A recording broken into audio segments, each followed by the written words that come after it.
Yeah. So as I was telling that in today's lecture we are going to cover the loops. So there are usually 3 to 4 types of loops are there in the C sharp. One is the for loop, another is the for each loop, third is the while loop, and fourth is the do while. In your knowledge, am I missing any loop, any other loop as well? By the way, switch is a condition. Switch isn't a loop. Switch is a condition. So we cannot consider switch in the loop. But yeah, people sometimes treat the switch as a loop as well. But this is not a loop. Any? Am I missing any loop in your knowledge? I don't know. मेरी knowledge में तो इतनी है. फिर भी if I'm missing, then please let me know. Okay, yes, any loop is there. So why the concept of loops are introduced? Sometimes it is essential that you have to repeat your set of code or set of instructions to be executed again and again, or up to certain number of times you have to execute it, the same code.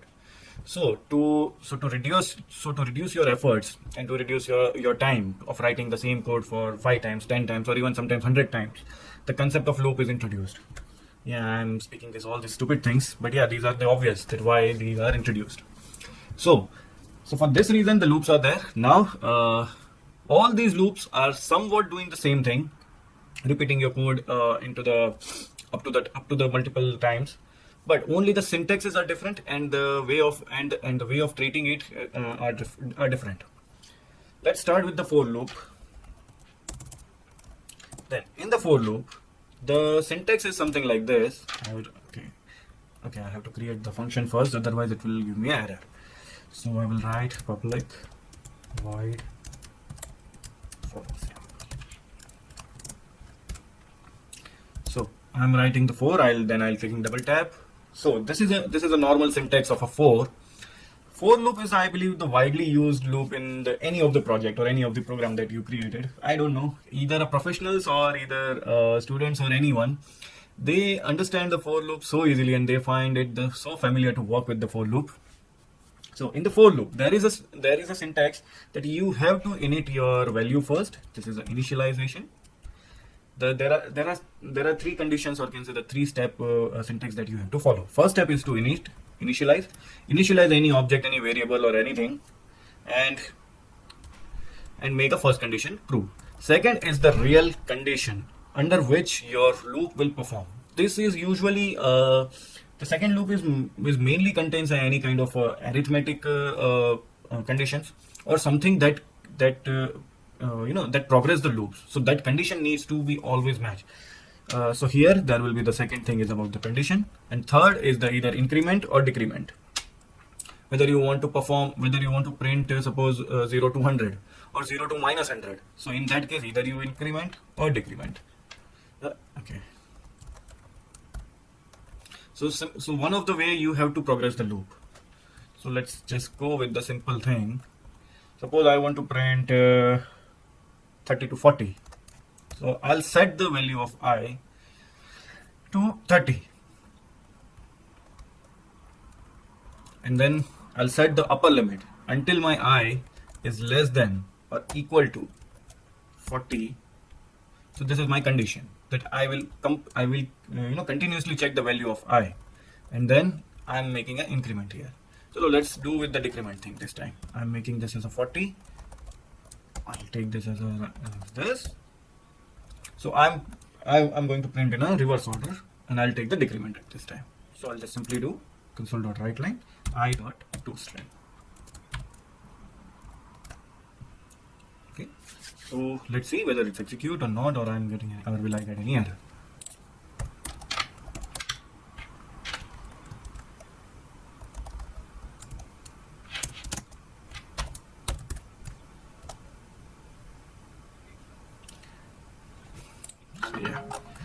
Yeah, this is printed from 40 to 30.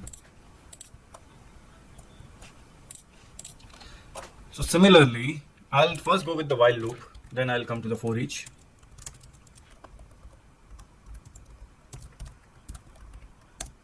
By the way, while and do while both are same, but there is a small difference between while and do while only, that I'll explain.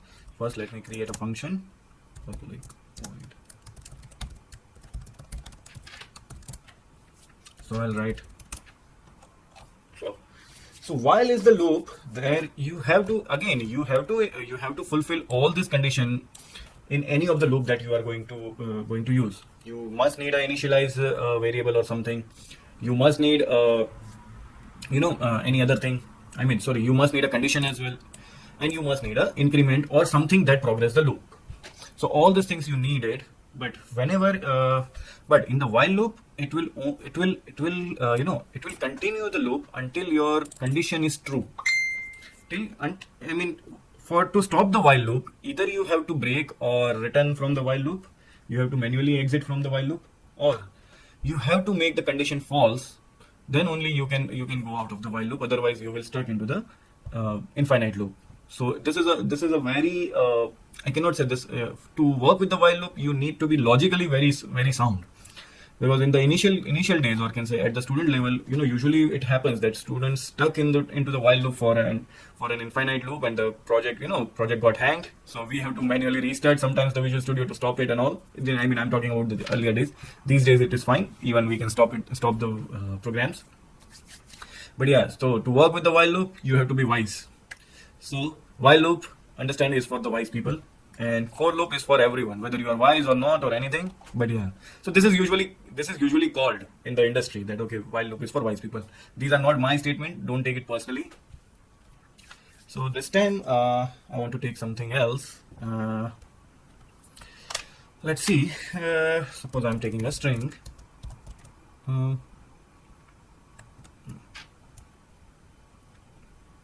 No, not string. I cannot, because for that I need to go with the array ले लेते हैं.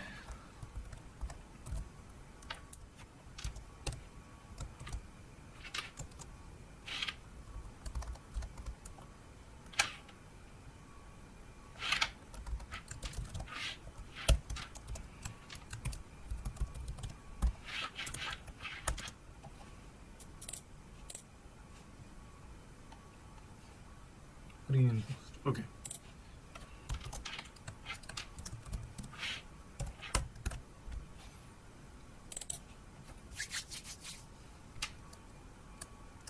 While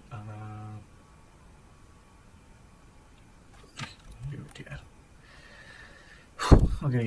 Okay, I'm not getting the example right now. I'll just take the same example again. So okay, yeah. So yes, so you guys have asked me Rajat has asked me the question about the pre and post increment and decrement. So pre-increment and post-decrement. I believe the while loop is the best example of explaining that pre and post. So pre-increment is something like that. That if I'll initialize this integer I here only. So this is a pre-declaration. First, this is a pre-declaration instead of a for loop. And if I increment here only, increment or decrement, I plus 1. So this is a pre-increment before the loop started. Though I'm resetting everything here, that okay, and yes, I can remove this statement as well, because I have initialized it here. Okay, I have to write like this. So I can remove the initialization condition here, initialization statement from the for loop, because I have initialized outside the for bracket. So in this case, it is a pre-incrementation. What about the post one? Suppose if I remove this as well. So now what will happen? Now it will go into the infinite loop as per this condition. And if I do now, suppose I increment from here. I mean, both are same. I is equal to I plus 1 and I plus plus, both are the same. So if I do the post increment, so this is the outside of bracket. Most of the time, what will it happen? That it will go inside the loop, but it will not work. Another way of doing a post increment is like this. For the for loop, that's what I'm saying. This is also true. By this way also you can perform. And let me show you. So now I believe this code will print 1 to 10 only. See, it has printed 1 to 10. So what? So in this case, this is what I have written. This is actually a post incrementation only, and this one is a pre incrementation or decrease, whatever you like it. So any question on this pre and post declarations or increment or decrement?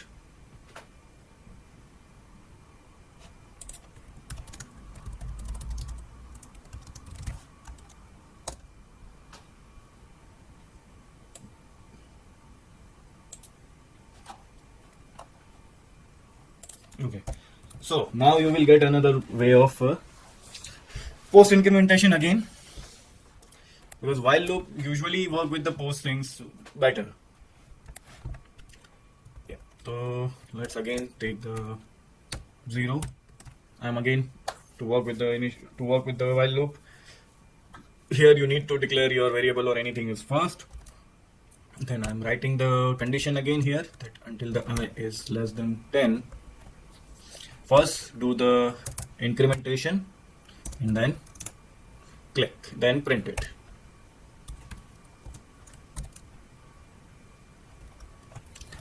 Now I need you to answer me what this command will print for me. Okay, let me give you the options as well. What it will print? Suppose it will it print 0 to 10? Will it print 1 to 10? Will it print 1 to 9? Or will it print 0 to 9? What will be the output of this code?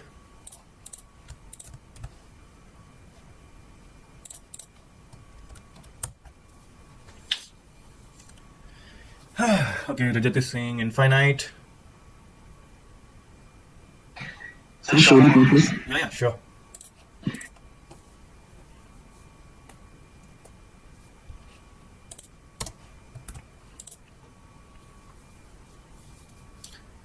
So yeah, what will be the output? Please write down in the comment section. I mean, what can say? Chat box.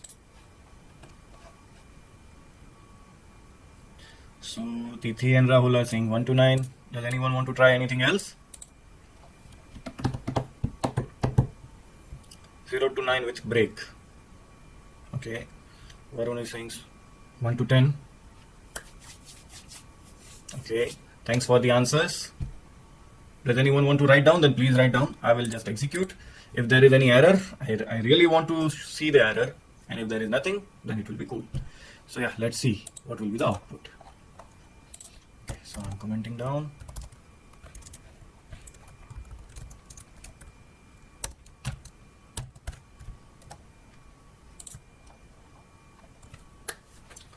So the output is 1 to 10. I mean, I have printed the while only, na?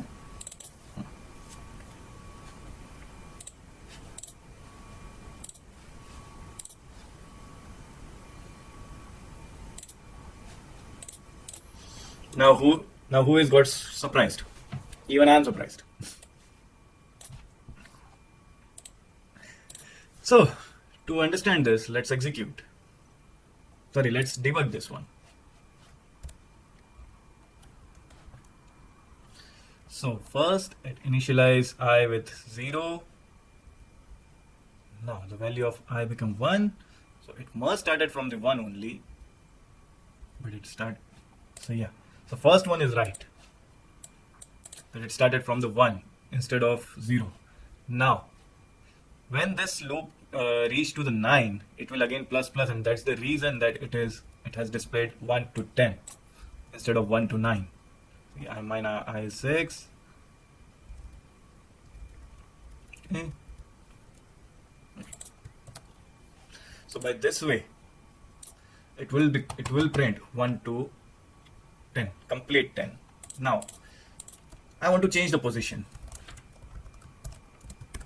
Now what will be the output?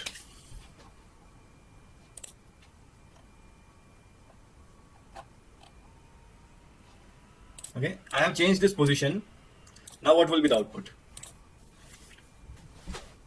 Options are same.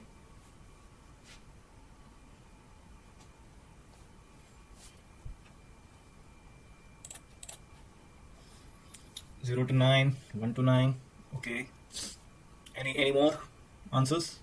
0 to 9. Okay.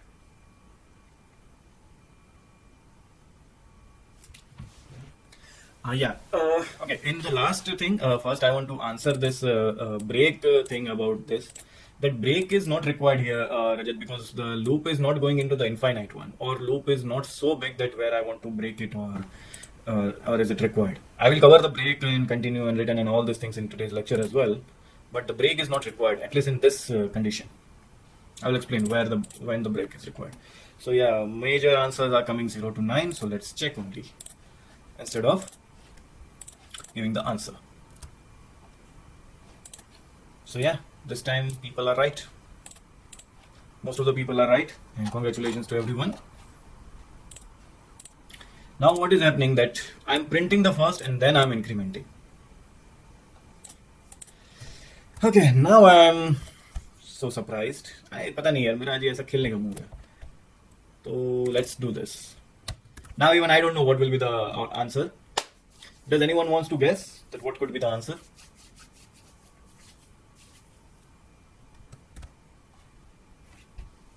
What could be the possible answer? Okay, error, infinite loop, error.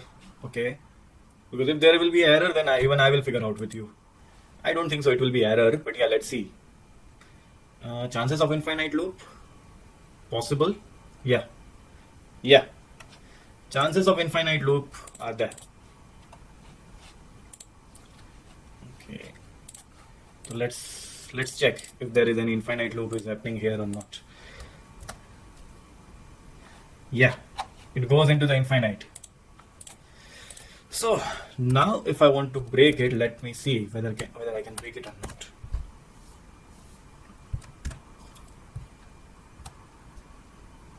So to break such kind of infinite loop, or to stop such kind of an infinite loop, it is recommended to use the break or a return command. But in this, because we are in the void type, so the return is, I don't know whether it's work or not. So even there are two things. Okay, there are three things here about working when you work with the loop. First is continue. Second is break. Third is return. So by the way, continue and break are mainly work with the loop only. Return, it can be work with the anything. So what will happen? Suppose you are stuck into the any kind of infinite loop, or suppose you want to skip anything.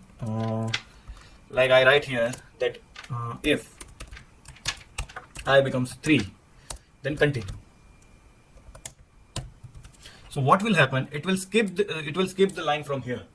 It will not execute the two lines from here, and it will restart from the next time. So sorry, continue statement will skip the step. But I'm having a doubt. In this case, will it work? Because to work with it, I have to write like this. I believe again it will go into the infinite, or it will not execute. Let's see what is happening.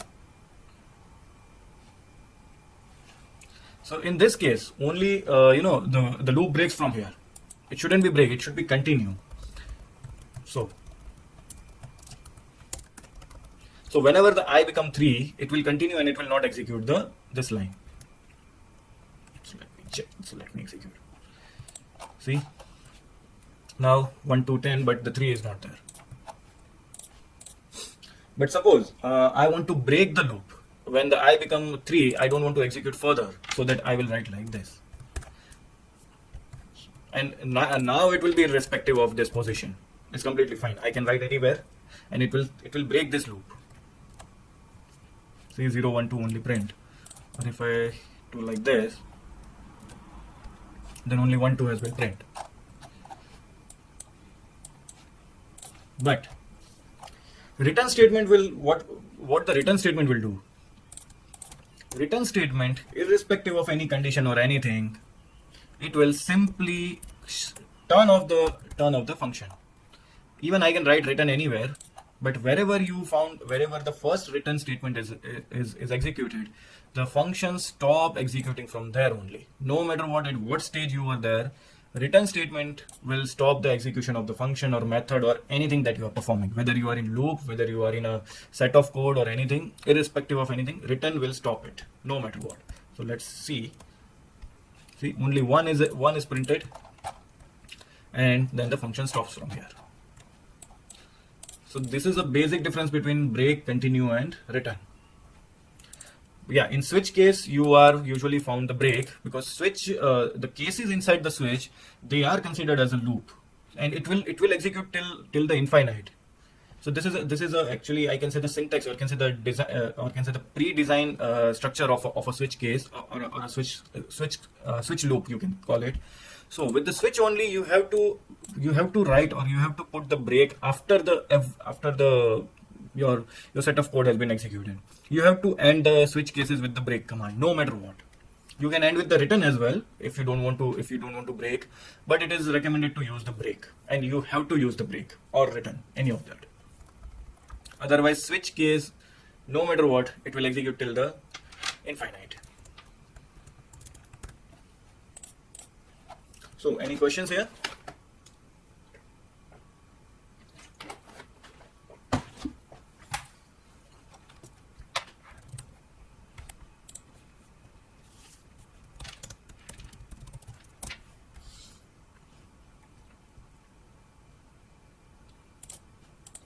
Okay. So this was the while loop. Now let's come to the do while loop. Now do while is almost the same thing.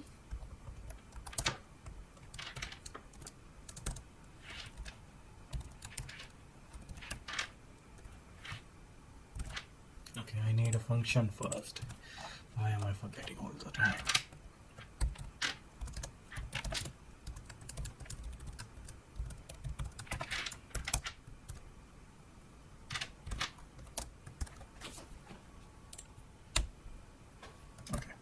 So in do while, what has happened, that you execute your command first. You execute any of your command first, and then you check about the condition. But okay, till when you have to execute this command? Until your while condition isn't satisfied, or until your while condition isn't matched, you have to this command will keep performing.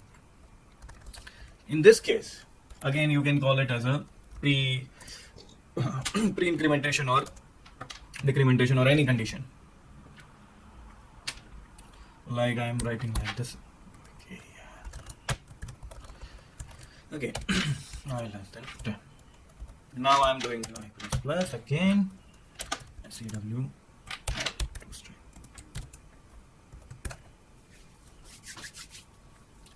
So now it will as I told that here they are checking the conditions is checked first. That okay, what is the value of I? If it is less than 10, then continue printing. Now what will happen? It will print first, and then check. Okay, now what is the value of I? And if whenever the condition breaks, it will automatically break, or can say it will automatically come out of the loop. Let's see.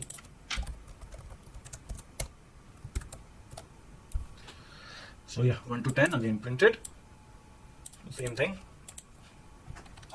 Okay, now the I don't know, but for each is my favorite. I prefer to work with the for each more than the for loop. I'll tell you my reasons and why it is.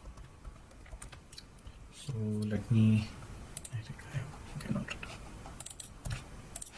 But any questions still here before I come to the for each? Anything?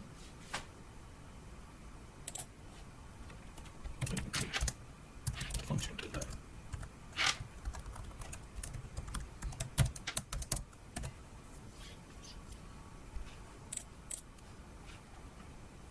Okay. So, first and foremost, for each majorly work with the arrays only, or can say the for each mainly work with the list, or any kind of a loop, or even more than a single thing only. The first and foremost, the condition of a for each. Second thing, whenever to work with the for each, you have to work with the sub data type and the master data type. So in terms of casting, or can say the data type casting, that what we have seen earlier, it is a most perfect casting done by the for each. Whatever we have done in this case, okay, we have worked with the integer only, so this is fine. But tomorrow, suppose if I have to do like this, let's take this. Okay, I'll take the out it only. I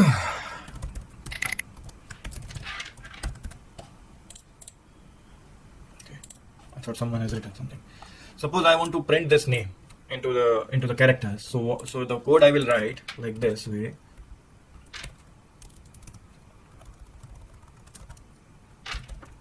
Name dot length, and I will write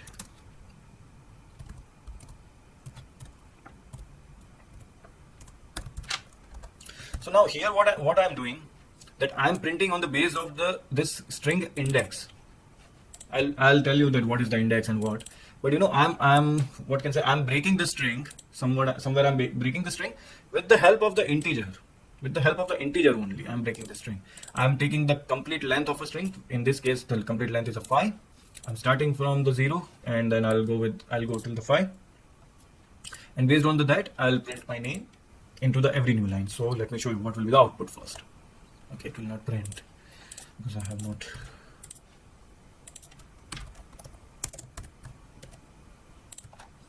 So yeah, my name is printed. Every character of my name is printed into the single line. And now what is happening actually? This string is actually converted into the character type. The string is actually converted into the character type. If you hover here, so you can find out in this pop-up box as well that now it is converted, or it will treat it as a character, not as a string. So here the compiler is very sharp, that okay, it will auto compile, but ultimately it will put some kind of load into the server, or load into the compiler, that okay, this is a string. First you have to convert into the character. Then based on the index, every string or everything has a concept of every array. I can say every array contains the index. You guys have, maybe when you were learning about the array, you might have declared like this.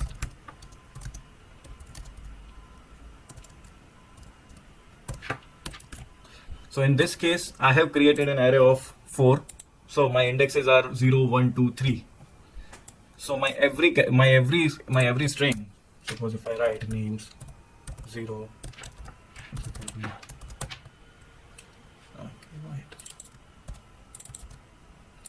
Okay, I have to write here.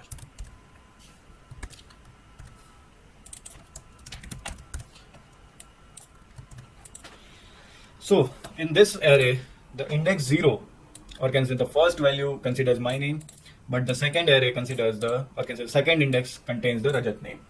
Similarly, I can go up to this 4 level only.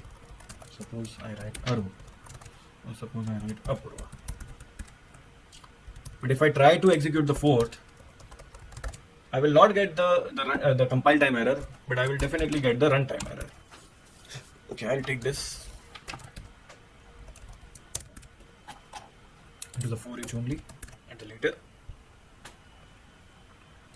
So suppose if I want to execute, if I want to print all these things through the for each, then what will I do? I will declare again string item. I'm not changing the name. Okay, let me change it. str names, and in the collection of names, I hope I will get the error. c.w str names. My index is up to 4. I have, however, declared 5 names. I'm expecting error. I hope I will get. Otherwise, it will be again a new thing for me if I won't get error.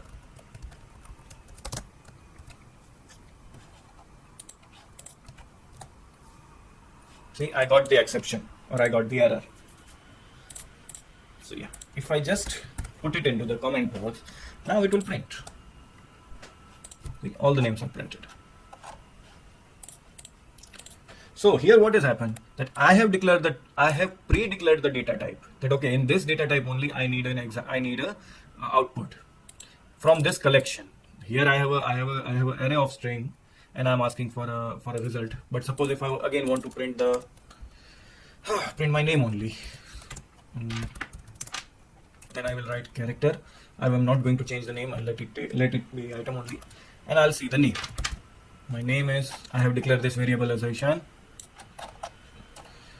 and for this I'll write right. Let me give one space between both. So now it will display both. See, Ishan is also there, and all these four names are also there. In both the place, I did the casting. I did the cast. I can say pre-casted, and this and one more condition. This first initialization, or can say the first variable type, must be same or smaller than the not the same. Most probably the smaller than the collection. You know, character is smaller than the string. Here, the string is smaller than the collection of string, or can say the array of string. So every time you have to write down the subtype of a collection, or subtype of this type, and you will get the output.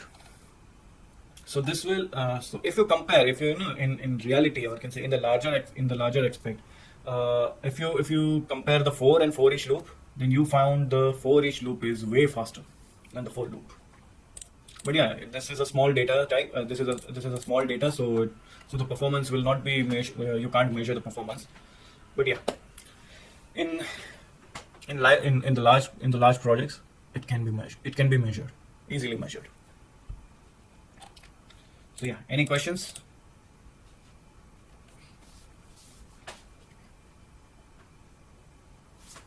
Any questions on the loops? Loops are over.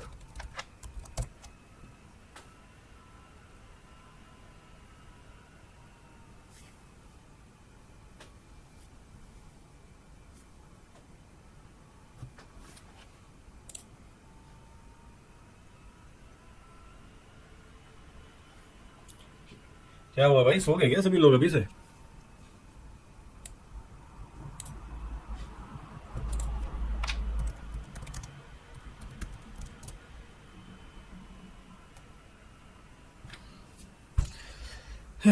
Okay, so yeah, so these are the loops.